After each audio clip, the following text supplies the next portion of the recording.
हाय।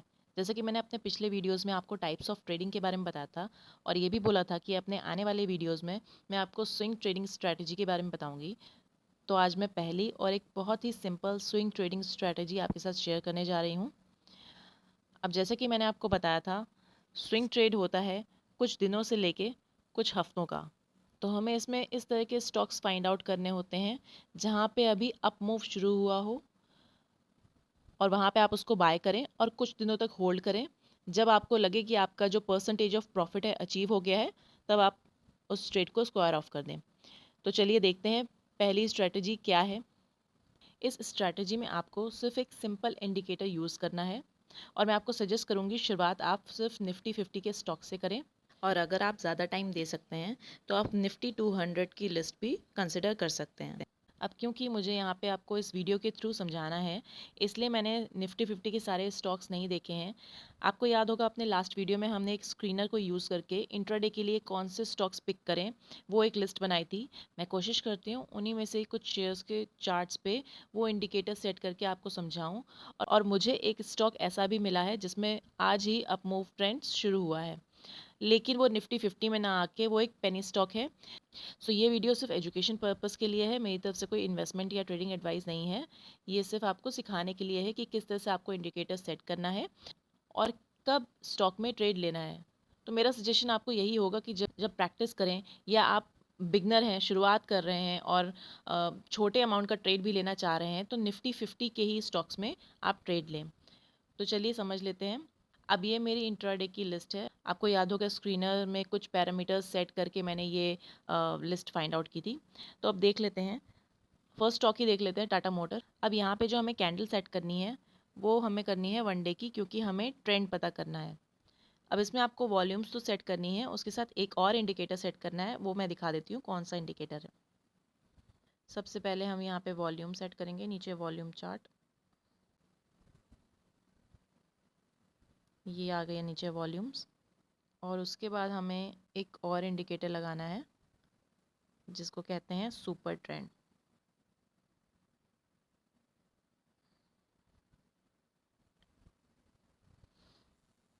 अब यहाँ पे ट्रेंड कैसे पता चलता है ये देखिए। चार्ट को थोड़ा बड़ा कर लेते हैं तो आपको दिख रहा होगा, जब इसमें डाउन ट्रेंड शुरू होता है तो इस तरह का सिग्नल मिलता है और उसके बाद से जो लाइन चलती है वो रेड लाइन चल रही होती है। और जैसे ही अप ट्रेंड चालू होता है आपको इस तरह के एरोज ग्रीन में दिखते हैं और आगे आने वाली लाइन भी ग्रीन होती है। अब मैं चार्ट को थोड़ा छोटा करके आपको ट्रेंड दिखाती हूँ। इसका अप ट्रेंड शुरू हुआ था, अगर हम देखें यहाँ पे कैंडल ने क्लोज दिया है। इस दिन की कैंडल कौन से दिन की है? 7 जुलाई। 7 जुलाई को जो क्लोज दिया है शेयर के प्राइस ने वो 431 रुपये 22 पैसे।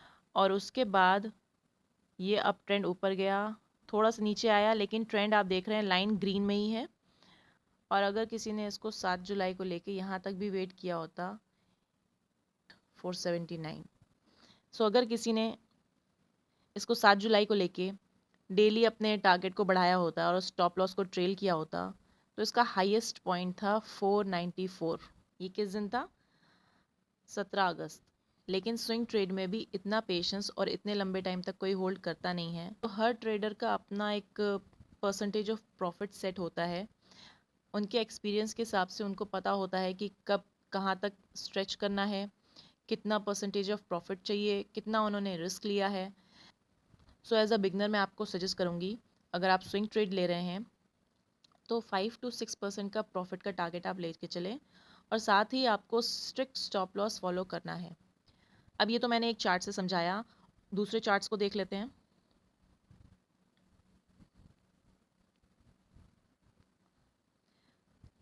अब ये मैंने सीजी पावर का चार्ट ओपन किया है। इसमें अप ट्रेंड शुरू हुआ था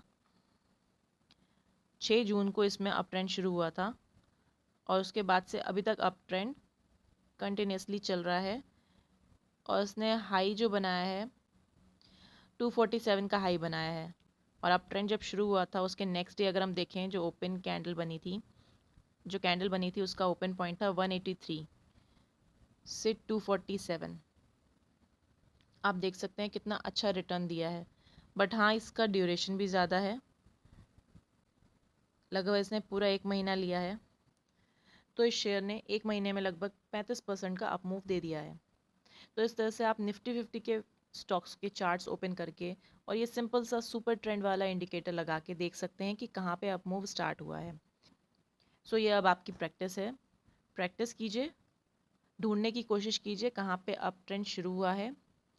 उसको पेपर ट्रेडिंग पे ट्राई कीजिए अगर आप बिगनर हैं, या तो बहुत ही छोटे अमाउंट के साथ आप उसमें ट्रेड लीजिए। आपको शुरुआत में पहले सिर्फ प्रैक्टिस करनी है, और जब आपको लगे कि आप परफेक्ट हो गए हैं, क्योंकि सिर्फ एक स्ट्रैटेजी नहीं है, कई तरह के ट्रेड हैं और उनमें कई तरह की स्ट्रैटेजी है।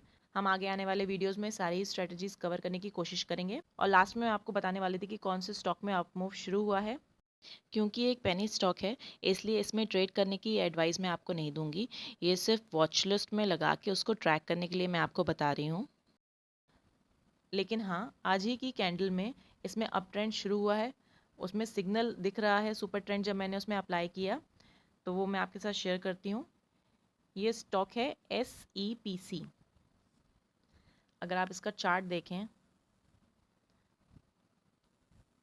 यहाँ पे डाउन ट्रेंड, देन ये अप ट्रेंड, थोड़ा सा अगेन डाउन ट्रेंड, अगेन ये अप ट्रेंड। और आज की कैंडल अगर हम देखें, आप देख सकते हैं 1 सितंबर की ये कैंडल है और इसमें आज ही अप ट्रेंड शुरू हुआ है। तो आप इसको भी अपनी वॉच लिस्ट में सेट करके इसको ट्रैक कर सकते हैं। तो अब आप इस सिंपल से इंडिकेटर को यूज़ करके प्रैक्टिस कीजिए और ट्रेंड फाइंड आउट करने की कोशिश कीजिए। अपने आगे आने वाले वीडियोस में हम और भी स्ट्रेटजीज आपके साथ शेयर करेंगे। आई होप आपको ये वीडियो पसंद आया हो। Like, share, follow and subscribe. Thank you.